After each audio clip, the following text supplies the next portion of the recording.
Om Namah Shivaya, Shiva Vishnu Temple. Hi செல்வம்.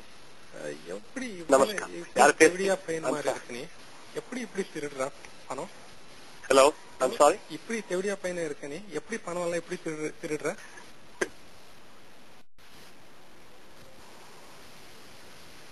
Hello. Hello. எடா கேனக்கூதி கண்டாரோட இத்தாரு எவன்டாவன்? என்னடா தெவடியா பையன் மாதிரி இருக்கு நீ? எடா கேனக்கூதி பொண்டாட்டி கூட ஓத்து குடுறா கண்டாரோட அங்க இருந்து என்ன பெரிய புடிங்கி மாதிரி போன்ல பேசுற தைரியம் தான் நேர்ல வா. உன் பொண்டாட்டி ஓத்து காமிக்கிறேன் தாயலி மாவன. உன் புள்ள கொண்டாடுல கொண்டு ஓத்தாதான் உனக்கு புத்தி வரும் கண்டாரோட இத்தாரு வேற கண்டாரோட போலாம். எப்படி எல்லாம் திருடுற பணம்?